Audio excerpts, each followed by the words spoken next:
You're listening to the N2K Space Network.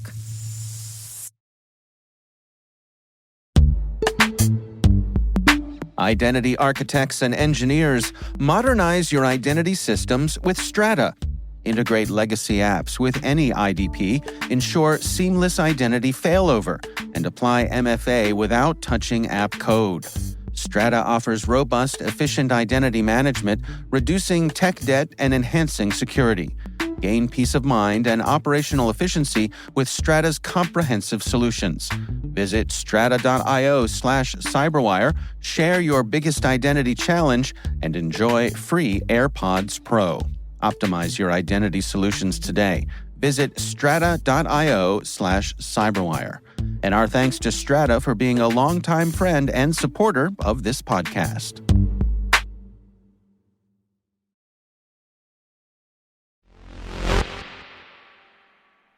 Luck is when opportunity knocks and you answer. I was doing my daily job of checking news feeds when I came across a post, apply for a NASA social media credential. I had heard from the lovely Tim Gagnon about these events where influencers were invited to participate in launches at KSE. Should I? Could I apply? I'm certainly no influencer, but the podcast has a growing audience that I'm sure would love to know more about this, right?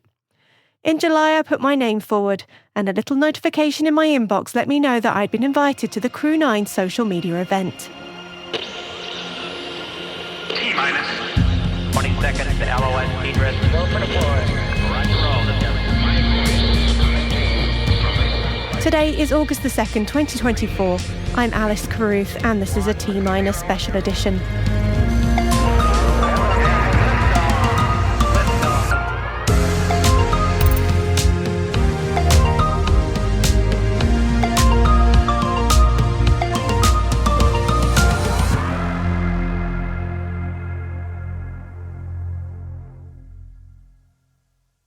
Originally set for an August launch with a 4-person crew, the NASA and SpaceX Crew 9 mission had been dogged with drama thanks to the decision to return Boeing's Starliner uncrewed in September.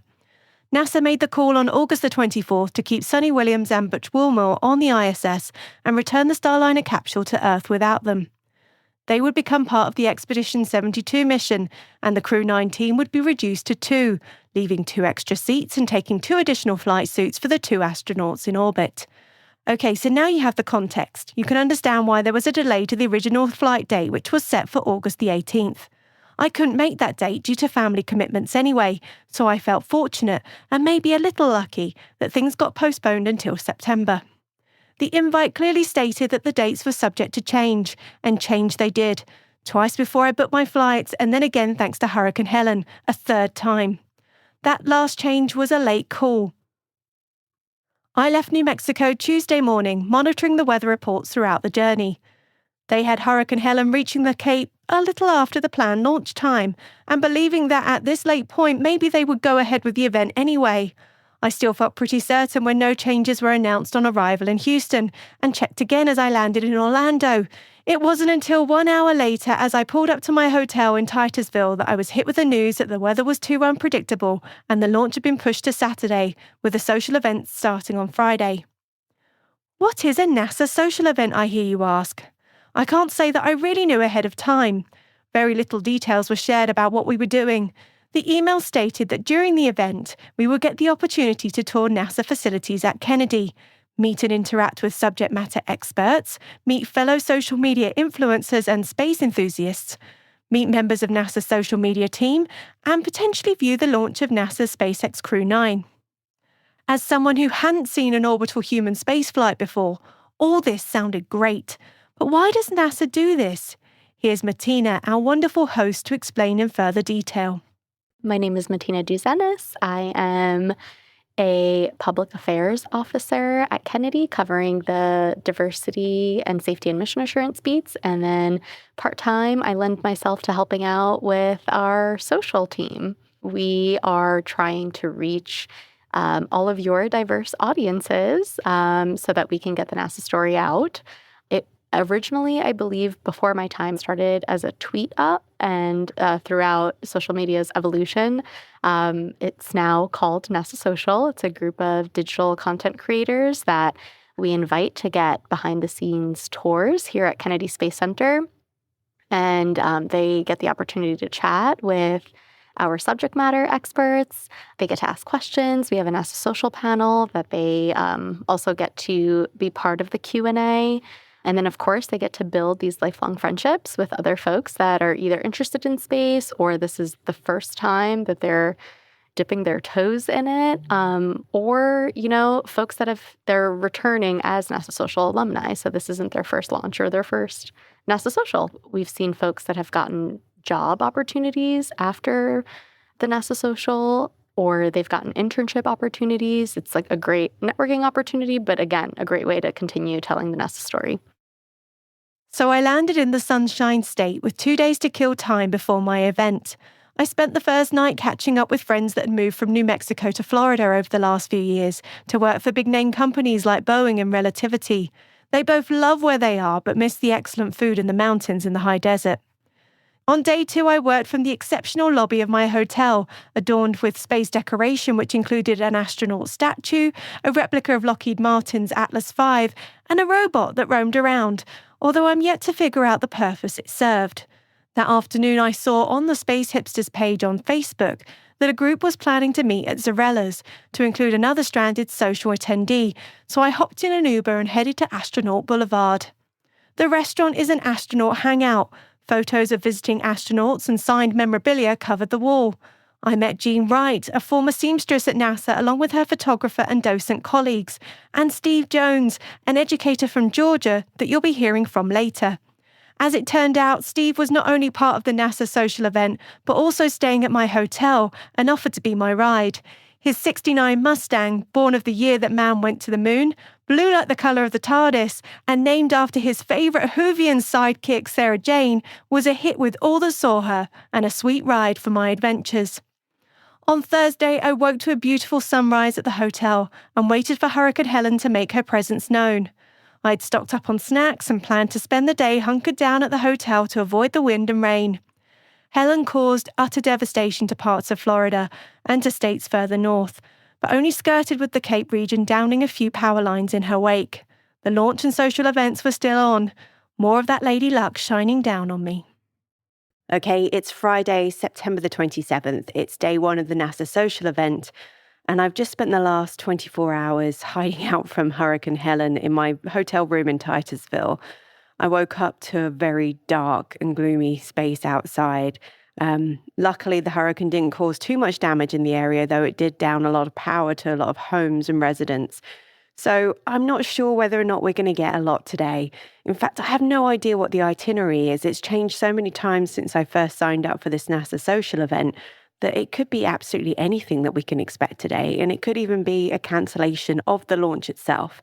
So I'm prepared for the unexpected and just hope for the best. I'm really, really hoping we get to see the vehicle assembly building. I'm really hoping we get to see a few behind-the-scenes areas of the NASA Kennedy Space Center, but I'm tempering my expectations and hoping for the best. As it turns out, day 1 was a trip of nostalgia. We started off at the shuttle landing facility, viewing the NASA helicopters and starfighter jets. We then got to visit the runway and the mark of the last shuttle landing site. The runway was enormous, 15,001 feet long and 300 feet wide, surrounded by the wildlife reserve. The only thing that could have made it better would have been a visit by a gator. It wasn't until we were back on the tour bus that we were informed why the hangar had been so familiar to so many of us. My name is Greg Hale. I have been worked out here for about 28 years, and now I come out here as a docent, and I bring people out, tell them the story of what happened with NASA during the shuttle program and now on to the Artemis program. We went and saw a hangar yesterday at the shuttle facility, and you told us a story afterwards. Are you able to tell us what that hangar was used for? Oh, that hangar was used for the when we had the STS-107 accident. That's where they did the crash investigation. They put it's a grid square out there, and then they put all the pieces and parts in it where it would bend if it was in a whole ship and everything. And it's just like the aircraft crashes. You put it together and you figure out what caused the accident to go bad in the first place, and that was the hangar that we used it in. With that news hanging over us, we made our way to the cafeteria in the shadow of the vehicle assembly building to grab a quick bite. I was so looking forward to visiting the VAB, but unfortunately Artemis parts are being assembled inside, so it's closed for guests. But man, it was amazing to see that iconic building in the flesh. We also got to take our pictures at the countdown clock. The image still showed the Crew 9 logo without a timer. At this point, we were told it was only a 55% chance of launch due to inclement weather. Our group remained positive that we would see it go. Post-lunch, we headed to the news center to see a live panel on the ISS held by NASA Associate Administrator Jim Free, Robin Gattens, Director of NASA's ISS program and Acting Director of NASA's Commercial Spaceflight Division, Jennifer Buckley, Chief Scientist at NASA's ISS program, and John Posey, Dragon Engineer at NASA's Commercial Crew program. The purpose of the panel was to discuss why the ISS is important for scientific research and for the future of humanity, but it also gave me an opportunity to ask about the future of the commercial LEO destination program that's been in the media so much recently. Robin Gattens obliged me with a response. Later on in this broadcast. Okay, go ahead. Hi, Alice Carew from T-Minus. You've talked a few times about the commercial LEO destination project that's coming after the ISS. Obviously, there's been reports recently that one of your commercial partners is quite behind.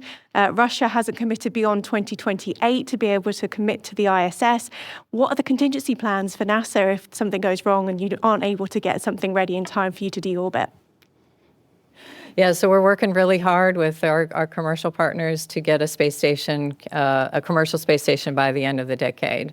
And so I think our schedules, even though, everything takes longer.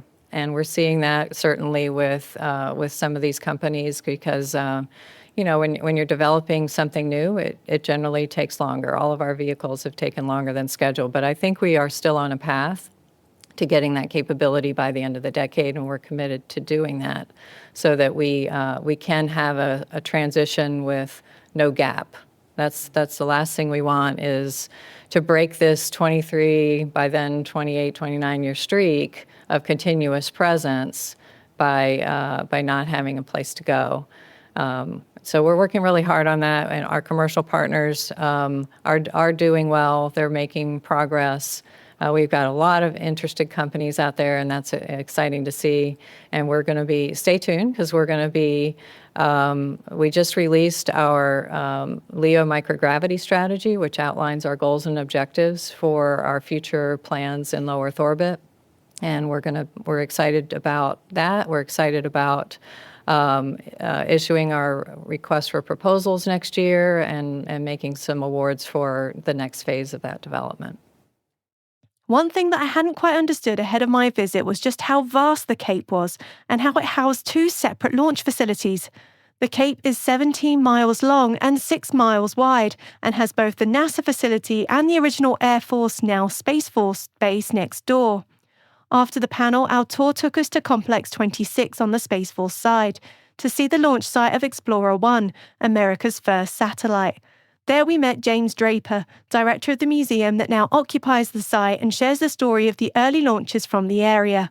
We even got to meet the museum mascot, Rupert the Armadillo, which I was told was named after the many occupants in the area. Both Kennedy Space Center and the Space Force complex are on a national wildlife refuge, but so far I hadn't seen more than a few herons. We closed out the day with the most exciting part of the tour. We headed to Launch Complex 40 and saw the Falcon 9 on the pad and the Crew Dragon capsule on board. By this time the weather was glorious. Sunny, a little cloudy and a soft breeze. We were even more hopeful that the launch was going to happen.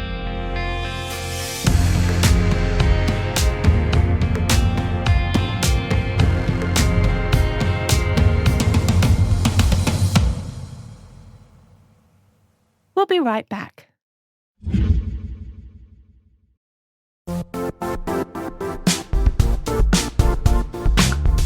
And now, a word from our sponsor, Cortex. Security teams face a barrage of more security tools create more complexity.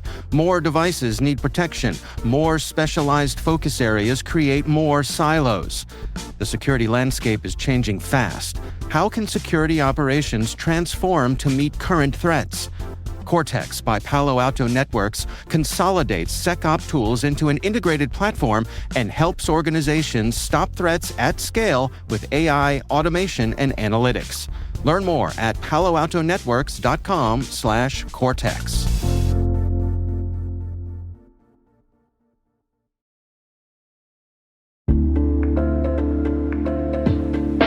Now a word from our sponsor, the Johns Hopkins University Information Security Institute, who's currently seeking qualified applicants for its innovative Master of Science in Security Informatics degree program. Study alongside world-class interdisciplinary experts and gain unparalleled educational, research, and professional experience in information security and assurance. Interested U.S. citizens should consider the Department of Defense's Cyber Scholarship Program, which covers tuition, required fees, textbooks, and a laptop, as well as providing a $32,000 additional annual stipend. Apply for the spring 2025 semester by November 15th and apply for this scholarship by February 1st. Learn more about both at cs.jhu.edu/MSSI.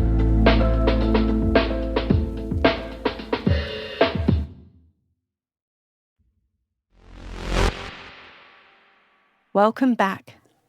It's Saturday, September the 28th. I had an incredible day one at the NASA social event. I've woken up to a completely different experience. The sun is shining, the sky is clear. And as much as yesterday they said there was only going to be a 55% chance of launch, I would say it's looking like it's much more likely. Yesterday, everything went to plan. We had a really great panel session. We saw the rocket on the launch pad, ready to go. They were attaching the crew arm yesterday as we were leaving the launch pad area, so I'm really hopeful that today we will see a flight. I'm really excited to bring you everything that happens again on day 2. I spent day 1 soaking it all in, chatting to my fellow attendees and trying to scope out how I was going to tell this story. It's really through the eyes of the participants that we figure out what this is all about. I mentioned Steve and his Mustang earlier. My name is Steve Jones, and I am an educator at Innovation Academy in Fulton County Schools in Georgia. I teach astronomy and scientific research, and I love everything about space. So I've applied several times for NASA Social. I'm just, anything that I can do to find out about what NASA is doing and then get that information back to my students. I love it. So I've applied several times and finally got accepted. So, and this being a crewed launch, it was very exciting to come to this one. I really wanted to see a lot of the behind-the-scenes stuff that you don't see on a normal tour that I could bring to my students to help them see what it is that NASA does, what the various companies that work with NASA do. Again, I'm trying to encourage my students to take up careers in the space industry. So if I have firsthand knowledge of that information, I can take that to the students. And what have you found has been the highlight so far of the whole tour? I really enjoyed seeing the shuttle landing facility yesterday and getting out to that runway. It's a marvel of engineering that they have put down out there, and I loved being able to see where the last shuttle had landed and seeing all of that. I took a lot of pictures while we were in the hangar of the various the Starfighter F-104s that were in there. I want to show them, the different types of aircraft that were in there.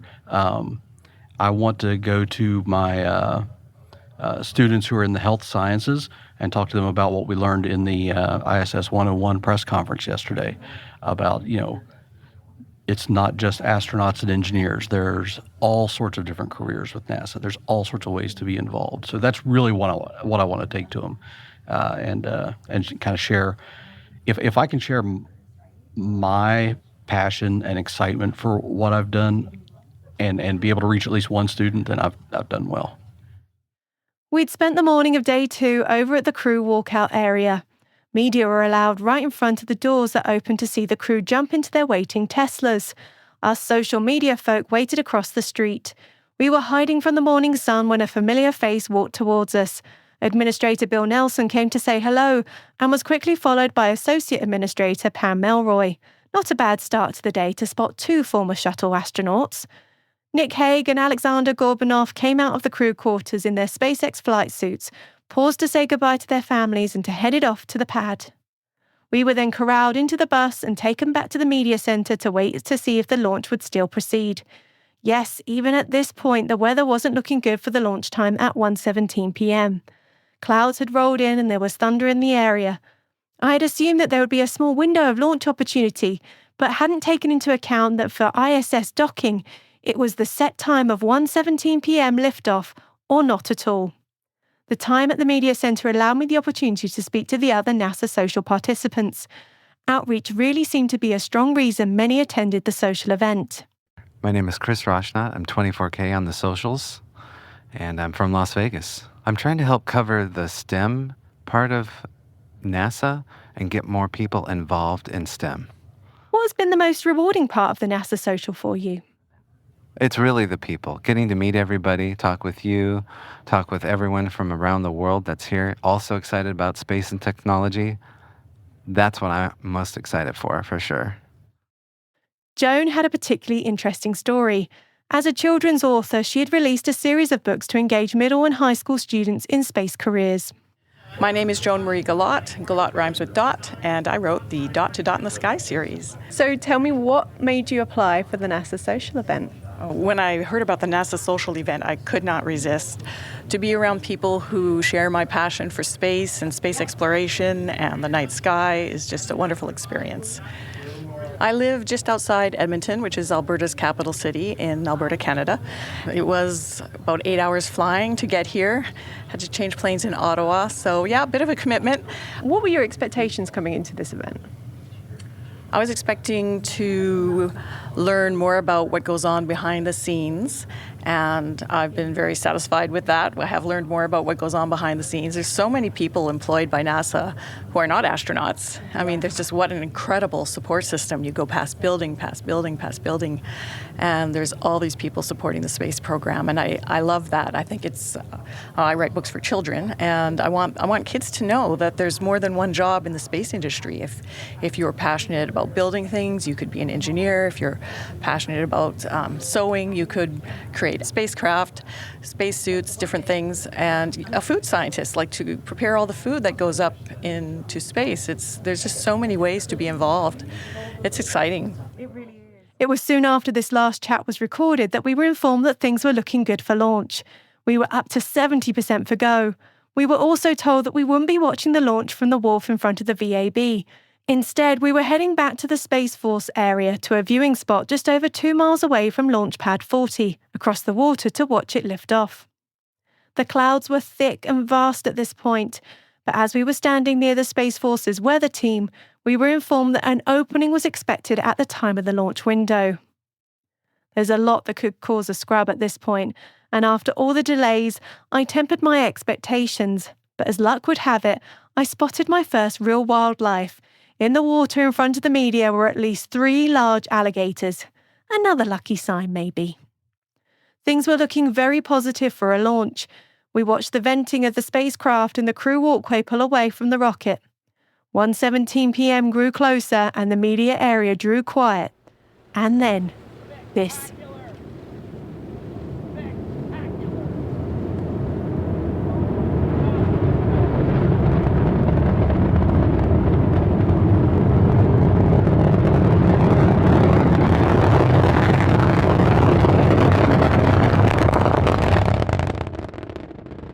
That commentary was courtesy of the Angry Astronaut, another member of the social group. Wow, that was all I could say. The launch was unbelievably smooth and the sound, delayed by a few seconds, hit me square in the chest after ricocheting off the water. We all stood stunned as the Falcon 9 flew up into that opening in the clouds and out of view. It was several minutes before the booster was spotted as it glided back to land at the Cape, but not before it broke the sound barrier. It is, straight above us. Here it comes, coming back down. Where? We got it. We got it. Here it is. Booster's on its way back. We just saw it flare. There it is. Just saw it flare briefly. It is on its way back. I'm trying to spot it. It's there. Wait, there it is. Oh my God, there it goes. Wow. There it goes. Holy God, there it goes. I hope you guys can see this. It's amazing. And there it goes. It's flaring now. Flaring now and starting to land.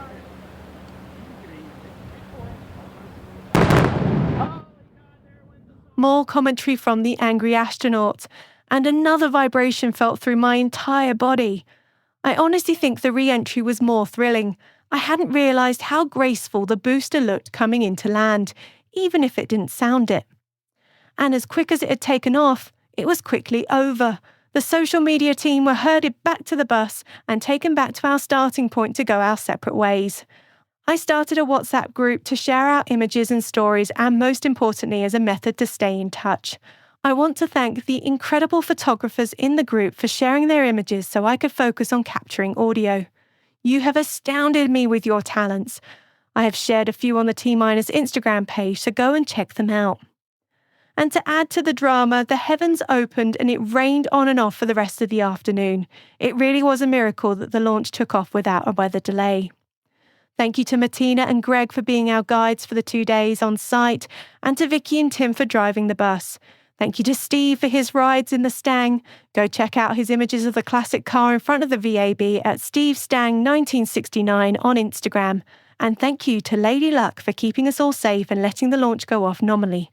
At least until the upper stages, but that's a whole other story. I made it back to New Mexico in time to watch the crew dock with the ISS. It was the moment I saw Nick Hague and Alexander Gorbanov exit the hatch that the emotion of the whole event really hit me. I wish them and the rest of Expedition 72 Godspeed, and I thank them all for their service to humanity.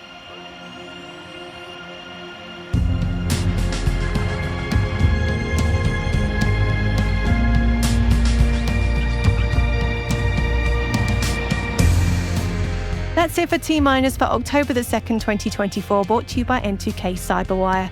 For additional resources from today's report, check out our show notes at space.n2k.com. We'd love to know what you think of this podcast.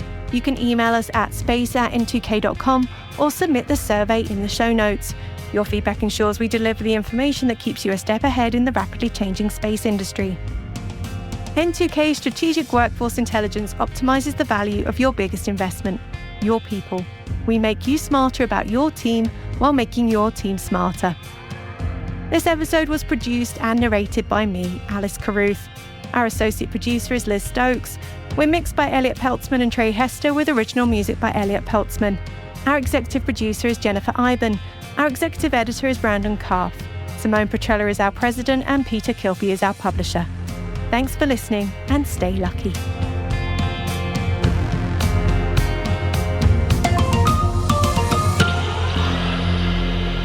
T-Minus.